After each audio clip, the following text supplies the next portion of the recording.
نحمدہ ونصلی ونسلم علی رسولہ الکریم، اما بعد۔ محترم ناظرین، سامعین کرام، السلام علیکم ورحمۃ اللہ وبرکاتہ۔ اتوار کے روز یہ دین و دنیا کا پروگرام اقرا ٹی وی چینل پر پیش کیا جاتا ہے، اور اس وقت ہم آپ سے کالیں لے رہے ہیں، اور خوابوں کی تعبیر، مسائل کے بارے میں آپ نے پوچھنا ہو،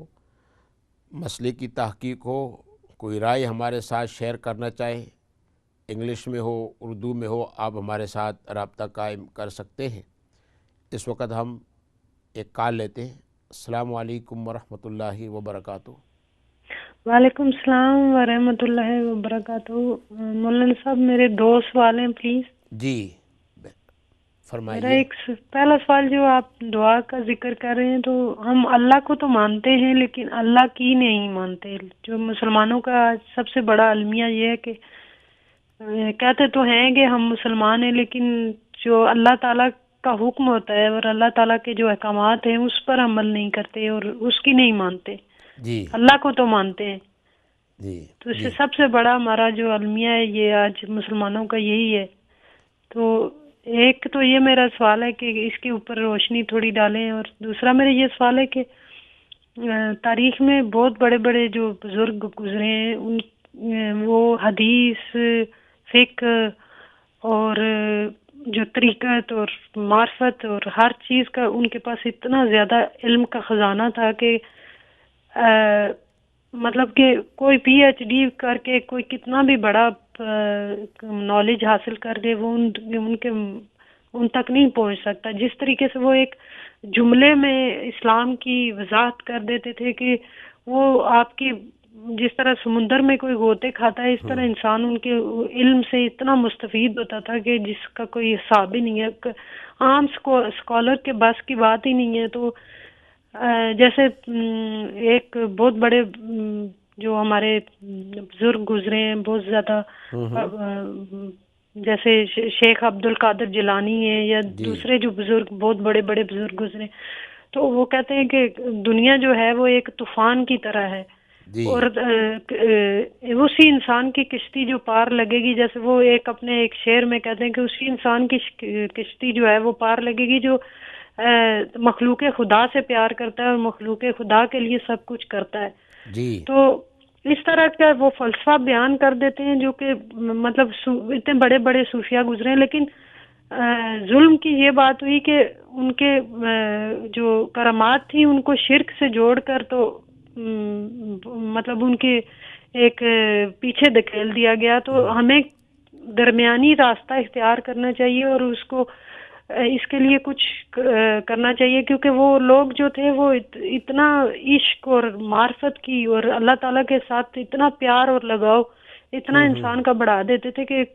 اگر آج بھی ان کی کتابیں پڑھی جائیں تو آپ کہاں پہنچ سکتے ہیں، لیکن اس چیز کو یکسر نظر انداز کر دیا گیا۔ جی صحیح آپ نے فرمایا۔ جی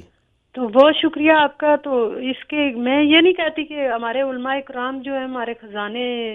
اسلام کے خزانے ہیں اور اتنا زیادہ محنت کر رہے ہیں، اتنی زیادہ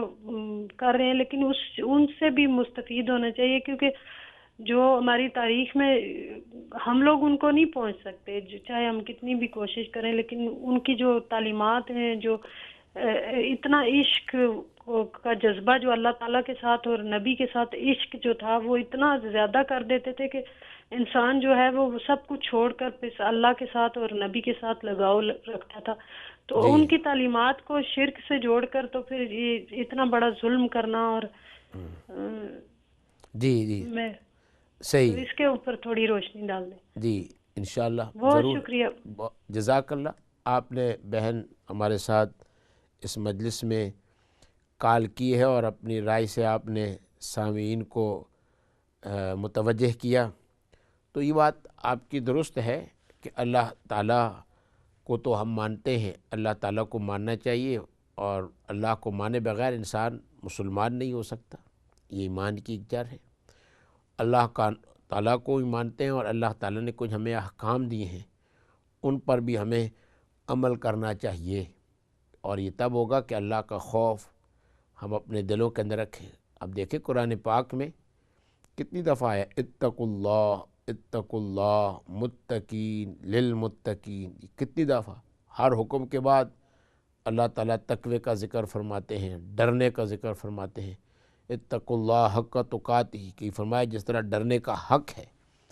تو یہ ساری چیزیں کیا ہیں؟ اللہ کی ماننے کے لیے ترغیب دی گئی ہے۔ تو آپ نے سارے ہمارے مسائل کو 2 جملوں میں یہ بیان کیا کہ خدا پر عقیدہ رکھنے کے ساتھ ساتھ ہمیں ان کے جو احکامات اللہ نے ہم کو دیے ہیں ان پر بھی ہمیں عمل کرنا چاہیے۔ غیبت سے، حسد سے، بہتان سے اپنے آپ کو بچانا چاہیے، اور اس پر اللہ کو مانتے ہیں اور اللہ کی بھی ماننی چاہیے۔ ہم اپنی مساجد کو دیکھیں، اپنے دینی اداروں کو دیکھیں، دینی پروگراموں کو ہم دیکھیں کہ اس میں ہم اللہ کو بھی مانیں اور اللہ کی ماننے کی بات بھی کریں۔ یہ جھگڑے پیدا ہو جاتے ہیں، جھوٹ آنا شروع ہو جاتا ہے، دھوکہ آنا شروع ہو جاتا ہے کہ اداروں میں اور جگہوں کے اندر، اور پھر پروگراموں کے اندر، معاشرے کے اندر، دنیا کے جتنے شعبے ہیں، چاہے وہ دین کے ہوں چاہے غیر دین ہوں، ان سب میں ہم میں اندر اللہ کو بھی ماننا پڑتا ہے اور اللہ کی بھی ماننی پڑتی ہے۔ تو یہ چیزیں ایسی ہیں کہ سب وہ ایک اتقوا اللہ کے مفہوم میں ادا ہو سکتی ہے، جس میں اتقوا اللہ کے مفہوم پر انسان عمل کرتا رہے اور کوشش کرتا رہے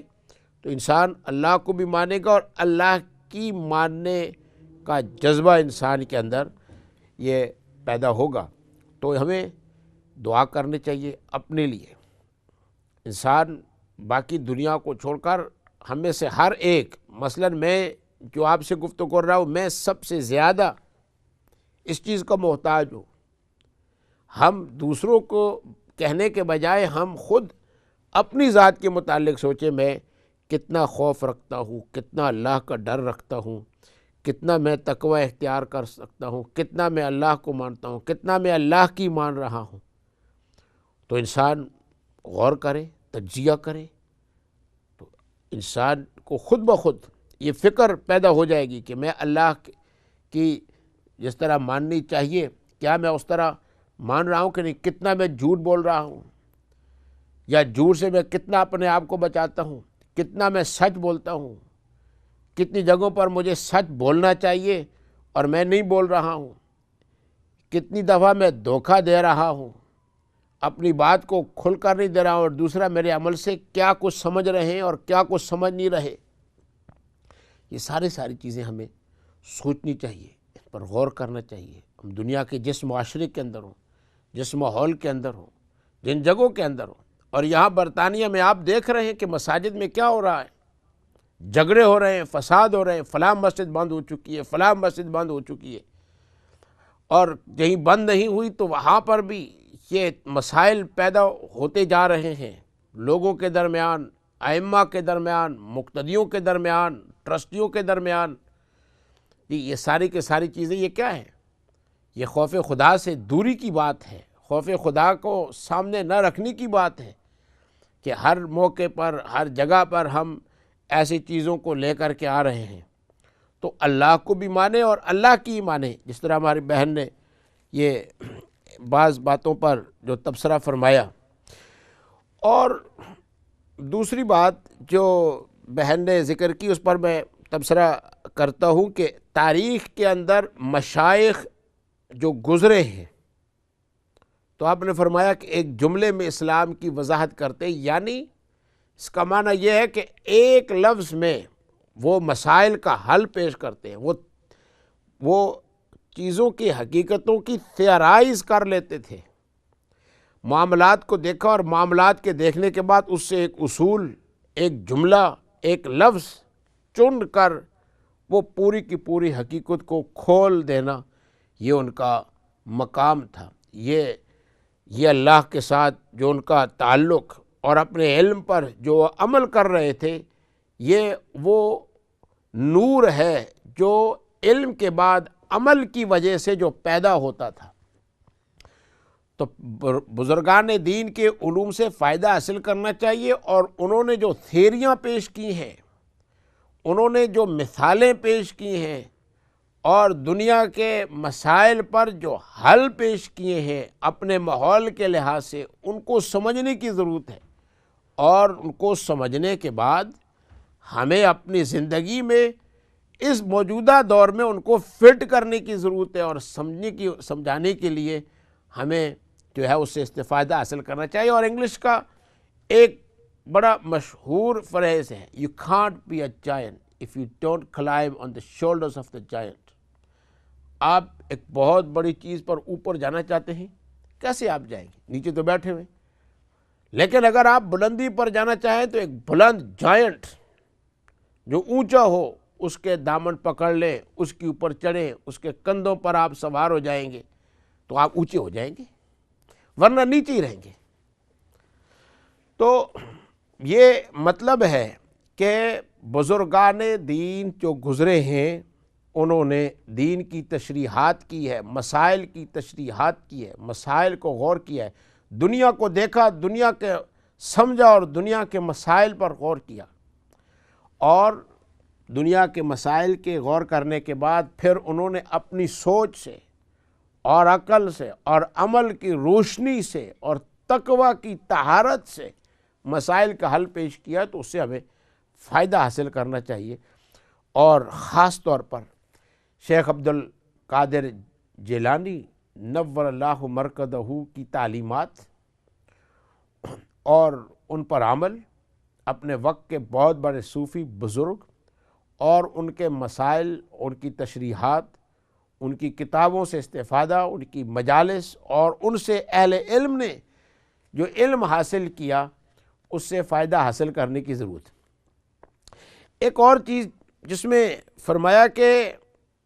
ان کی کرامات کو شرک سے جوڑ دیا گیا، کرامات کا تعلق شرک کے ساتھ نہیں ہے۔ بزرگان دین کی کرامتیں ہیں، اور کرامتیں برحق ہیں۔ اہل سنت والجماعت کی نشانیوں میں سے ایک نشانی یہ ہے کہ کرامات الاولیاء حق، بزرگوں کی کرامتیں برحق ہیں۔ کرامتوں کو دیکھ کر یہ کہنا تو یہ کرامت تو ہے نہیں، کرامت کو دیکھ کر یہ کہنا کہ اللہ کی صفتیں آ گئیں، یہ غلط ہے۔ کرامتوں کو دیکھ کر اللہ تعالیٰ کی صفات اس بزرگ کے لیے ماننا، یہ شرک ہے۔ ورنہ نفس کرامت بزرگان دین کی کرامات الاولیاء حق، وہ بالکل برحق ہے۔ اہل سنت والجماعت سے ہٹ کر ایک اور طبقہ پیدا ہوا تھا جو کرامات اولیاء کا منکر، اور یہ انکار کی وجہ کیا کہ یہ تو چیزیں اللہ سے ہونی چاہیے، بندے سے کیسے ہو سکتی ہیں؟ تو بندہ کچھ مختار نہیں ہے، جس کو کرامت ہوتی ہے وہ خود اپنی کرامت پر اس کو اختیار نہیں ہوتا، وہ خود بخود ہی حاصل ہو جاتی ہے۔ اگر وہ خود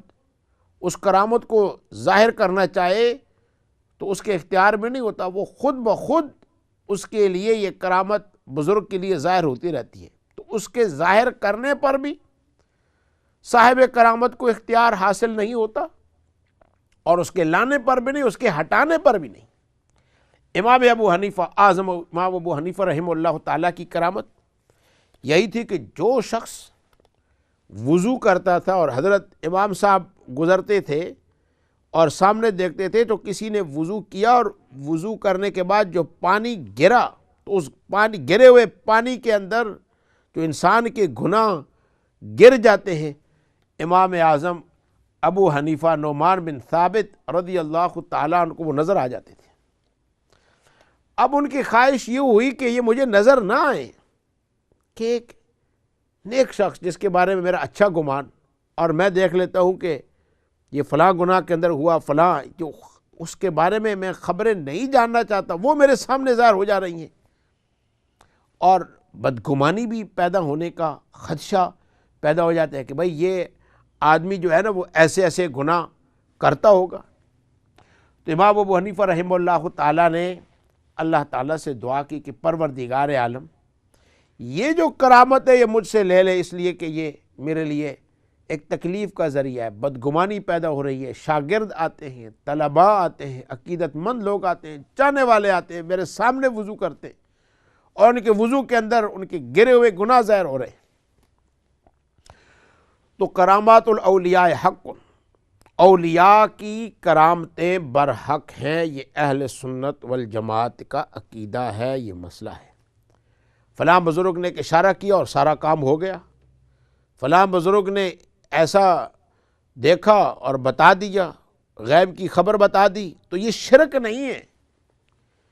تو کرامتوں کو شرک کے ساتھ جوڑنا یہ اہل سنت والجماعت کا نہیں ہے۔ ہاں، کرامتوں کی وجہ سے کسی کو عالم الغیب سمجھنا یہ غلط ہے، کرامتوں کی وجہ سے کسی کو مختار کل سمجھنا یہ شرک ہے، کرامتوں کی وجہ سے کسی کو مدبر السماوات والارض سمجھنا یہ شرک ہے، کرامتوں کی وجہ سے کسی کو عالم الغیب والشہادہ کا درجہ دینا یہ شرک ہے۔ تو نفس کرامت کا ہونا خلاصہ ہے، وہ اہل سنت والجماعت کی علامتیں ہیں۔ اہل سنت والجماعت کے عقیدے میں یہ بات شامل ہے کہ کرامات الاولیاء حق، اولیاء کی کرامتیں برحق ہیں۔ کرامتوں کو شرک کہنا یہ اہل سنت کا مسلک نہیں ہے، یہ معتزلہ کا مسلک ہے۔ یہ معتزلہ نے کرامات کا انکار کیا ہے۔ البتہ کرامتوں کی وجہ سے جس بزرگ کی یہ کرامت ہو ان کو مختار سمجھنا، عالم الغیب سمجھنا، ہر چیز پر ان کو متصرف سمجھنا یہ غلط عقیدہ ہے، اور اس عقیدے سے اپنے آپ کو بچانا چاہیے۔ تو ان کی کرامتوں کی وجہ سے ان کے دین سے اور مسائل سے فائدہ حاصل نہ کرنا، اور محض اس لیے کہ ان کے کرامتی تھیں اور کرامتوں کی وجہ سے جو ان کے مسائل ہیں ان کو بیان نہ کریں، ان کا جو فلسفہ ہے، فلسفی ہے، اس سے فائدہ حاصل نہ کریں، تو یہ محرومی کی بات ہے۔ اللہ تعالیٰ نے ان کو کرامات جو عطا فرمائیں، تو کرامات کی وجہ سے یہ ایک مقام ہوتا ہے۔ اب ایک یہاں پر ایک اور بات ہے، وہ مسلکی ہے بزرگان دین کے لیے، کہ کسی بزرگ کی ولایت، کسی بزرگ کی بزرگی کرامت پر بند نہیں، کرامت ہوگی تو بزرگ ہوگا، کرامت نہیں ہوگی تو بزرگ نہیں ہوگا، یہ غلط نظریہ ہے، یہ عوام کا نظریہ ہے۔ اور کسی کی کرامت ہونے کی وجہ سے جس کی کرامت ہو اس کا سب سے افضل ہونا بھی لازم نہیں۔ بعض ایسے بزرگان دین کہ ان کی بڑی کرامتیں ہیں لیکن ان کا مقام بہت کم ہے ان بزرگوں سے کہ جن کی کوئی کرامت نہیں۔ اس لیے صوفیان کرام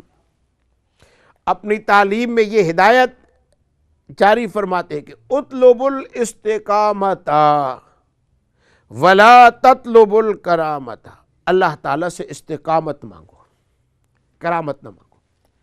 کرامتوں کے درپے نہ ہو، استقامت اللہ تعالیٰ سے مانگے کہ جو بات حق ہے انسان حق کہے اور اس پر جم جائے اور مٹ جائے، دنیا کے طوفان بدلتے جائیں، انسان اسی نظریے پر قائم ہو۔ ایک کال ہم لیتے ہیں۔ السلام علیکم ورحمۃ اللہ وبرکاتہ۔ وعلیکم السلام ورحمۃ اللہ وبرکاتہ۔ محترم بزرگ، آپ سے ایک سوال پوچھنا تھا۔ کل کافی تعجب ہوا سن کے کہ کسی نے فرمایا ہے کہ اگر میاں بیوی کا رشتہ ہو رہا ہے تو اگر بیوی کہے کہ میں ایسی جگہ ایسی مقام میں رہنا چاہتی ہوں جہاں تمہارا اور کوئی رشتہ دار نہ ہو، تو میاں کا کام بنتا ہے اس کو ایسے جگہ رکھنا جہاں اور کوئی رشتہ دار نہ ہو۔ اس پہ آپ ذرا تھوڑی سی تفسیر کر سکتے ہیں کہ واقعی ایسے ہے کہ آج کل تو ظاہر والدین کے بھی کافی حقوق ہوتے ہیں، تو اگر شادی سے پہلے ہی بیوی میاں کو کہہ رہی ہے کہ بھئی مجھے ایسا گھر چاہیے جہاں تمہارا کوئی اور رشتہ دار نہ ہو، تو یہ کیسے ہو سکتا ہے؟ اس کے بارے میں آپ ذرا کوئی یعنی بتا کریں۔ بیوی یہ کہتی ہے خاوند سے کہ مجھے جو گھر دے تو اس گھر کے اندر کوئی اور رشتہ دار نہ رہتا ہو، یہ آپ کی مراد ہے؟ یہ کل مساجد میں بتایا گیا کہ اگر کوئی رشتہ کرنا چاہتا ہے تو بیوی کا حق ہے کہ میں ایسے گھر میں رہنا چاہتی ہوں جہاں کوئی اور رشتہ دار نہ رہتا ہو۔ تو ظاہر ہے اگر کوئی میاں ہے تو اس کے اور بھی رشتہ دار، اور ظاہر ہے والدین بھی ہو سکتے ہیں، بہن بھائی بھی ہو سکتے ہیں، لیکن یہ ذرا تعجب لگا کہ یہ کس قسم کے طرف ہم جا رہے ہیں کہ جب ہم کہہ رہے ہیں کہ کوئی اور رشتہ دار نہ ہو، ہم تعلقات کو بڑھا رہے ہیں کہ کم کر رہے ہیں؟ صحیح، ٹھیک ہے، جزاک اللہ، آپ نے سوال کیا ہے۔ تو ہمارے محترم یہ فرما رہے ہیں کہ اگر کہیں رشتہ ہو رہا ہو اور عورت یہ ظاہر کرے کہ میرا جہاں پر رشتہ ہو رہا ہے مجھے خاوند ایسی جگہ چاہیے کہ جہاں پر اس کے والدین نہ رہتے ہوں، بھائی نہ رہتے ہوں، اکیلا خاوند رہتا ہو، تو یہ ہے کہ اب اگر یہ ایک عورت ہے وہ یہ کہنا چاہتی ہے کہ مجھے اس طرح کا خاوند چاہیے جو اکیلا رہتا ہو اور اس کے ساتھ کوئی اور نہ رہتا ہو، تو افضل تو یہی ہے کہ آدمی ایسے خاندان میں رہتا ہو کہ جہاں پر اور بھی لوگ رہتے ہوں، لیکن اگر وہ یہ عرض کرنا چاہیں ہم اکیلا رہنا چاہتے ہیں اور یہ چیز ہے، ان کا ایک مطالبہ ہے اور وہ اپنے لیے ایسا رشتہ تلاش کر رہے ہیں، تو ہم یہ نہیں کہہ سکتے کہ ایسا ان کو نہیں کرنا چاہیے، بلکہ انہوں نے اپنے لیے ایک ہدف متعین کیا ہوا ہے کہ میں آیا سب کے ساتھ رہ سکوں گی یا نہیں رہ سکوں گی، میں کمٹمنٹ پوری کر سکوں گی کہ نہیں کر سکوں گی، کیونکہ پورے خاندان کے ساتھ رہنا اور ایکسٹینڈڈ فیملی کا حصہ بننا، اس کے فوائد بھی ہیں، اس کے نقصانات بھی ہیں۔ تو بعض آدمیوں کے لیے ایکسٹینڈڈ فیملی کو اڈاپٹ کرنا اور اس کا حصہ ہر ایک کی بس کی بات نہیں، اور کوئی اپنی یہ کمزوری ظاہر کر رہا ہے تو ٹھیک ہے، وہ کمزوری ظاہر کرنے کی وجہ سے کہ ان کے ساتھ ہم نہیں چل سکیں گے، اوروں کے لیے مسائل، ان کا مزاج نہیں بن سکے گا، ان کی طبیعت نہیں مل سکے گی، اور وقت سے پہلے کوئی اپنے اس طرح کی کلاریفیکیشن کر رہا ہے تو وہ ایک مجبور ہے۔ ہم کسی ایک آدمی کو کمزور ہو تو اس پر دباؤ نہیں ڈال سکتے کہ نہیں آپ کو ایسا ہی رشتے میں جانا ہوگا کہ جہاں پر ایکسٹینڈڈ فیملی ہو اور آپ جو ہے نا وہ ایکسٹینڈڈ فیملی کا حصہ بنے۔ تو اس لیے اس کو کہتے ہیں سچویشنل ایشوز، ہر آدمی کے اپنے مقامی حالات ہوتے ہیں، مقامی یہ سوچ ہوتی ہے، اور اس کے ساتھ ساتھ موقع اور محل کے لحاظ سے اپنی اور زیادہ کمٹمنٹ کی وجہ سے آدمی جو اپنے کلاریفیکیشن کو کرنا چاہیں، اور اگر وہ ایسی شرط لگاتے تو اس رشتے کو چھوڑ دیں اور کوئی اور مطلب یہ کہ رشتہ کریں جو ایکسٹینڈڈ فیملی کا حصہ بن سکتا ہو۔ تو کئی لوگ شرط نہیں لگاتے، پوچھنا چاہتے ہیں بھئی آپ کی اگر اس طرح کی فیملی ہے تو ہم رشتہ آگے چلائیں گے، اگر آپ کے پاس یہ ریکوائرمنٹ نہیں ہے تو ہم آپ کے ساتھ نہیں کرنا چاہتے، یا اس طرح ہمارے یہاں یہ ترجیحات میں شامل نہیں ہے۔ باقی اگر اس طرح کی بات کریں تو اس سے تعلقات ختم نہیں ہو رہے۔ تعلقات کے لیے ضروری نہیں ہے کہ ایک ہی سیلنگ کے اندر رہے اور پھر ہی ہم تعلقات کو بڑھائیں۔ تعلقات رکھنے کے اور بھی بہت سارے طریقے ہیں اور بھی ساری چیزیں ہوتی ہیں۔ ایک گھر کے اندر رہیں، ایک سیلنگ کے اندر رہیں، اور پھر ایک سیلنگ کے اندر رہ کر کے بھی انسان کے تعلقات خراب ہوں اور اچھے نہ ہوں، بات نہ کرتے ہوں، ایک دوسرے کی طرف منہ بناتے ہوں، تو ایک ساتھ رہنے کا فائدہ تو کچھ نہ ہوا۔ تو صرف اور صرف ایک ساتھ رہنا بھی مطلوب نہیں، الگ رہنا بھی مطلوب نہیں، دل کی صفائی اور ستھرائی مقصود ہے۔ ہر ایک کو حق ادا کرنا، ہر ایک کا حق ادا کرنا، ہر ایک کے مرتبے کا لحاظ رکھنا اور ہر ایک کی رعایت رکھنا یہ ضروری ہے۔ چونکہ ہم ایسے دور میں ہیں کہ ہمارے مزاج مختلف پیدا ہو رہے ہیں، سوچیں مختلف پیدا ہو رہی ہیں، تو مختلف مزاج، مختلف ضرورتیں، مختلف کمٹمنٹ، مختلف علاقے، یہ ساری چیزیں آتی ہیں، تو ان ساری چیزوں کو ایڈجسٹمنٹ کرنا پڑتا ہے اور اس میں ہمیں غور کرنا ہوگا۔ میں آخر میں اپنے تمام سامعین ناظرین کرام کا شکریہ ادا کرتا ہوں کہ آپ ہمارے ساتھ اس پروگرام میں شریک رہے۔ اللہ تعالیٰ آپ کے بیٹھنے کو قبول فرمائے، آپ کی خدمات کو قبول فرمائے، اللہ تعالیٰ آپ کو سچا ایمان نصیب فرمائے۔ خاتم النبیین صلی اللہ علیہ وسلم کے ساتھ جو آخری پیغمبر، اس کے ساتھ اللہ تعالیٰ ہم سب کو سچا عشق نصیب فرمائے، ہم سب کا خاتمہ علی الایمان ہو۔ انہی کلمات سے آپ سے ہم اجازت چاہیں گے، اور انشاءاللہ تعالیٰ آنے والے اتوار کو اسی وقت پھر لائیو پروگرام میں ہم آپ کے ساتھ شریک ہوں گے۔ وآخر دعوانا ان الحمدللہ رب العالمین۔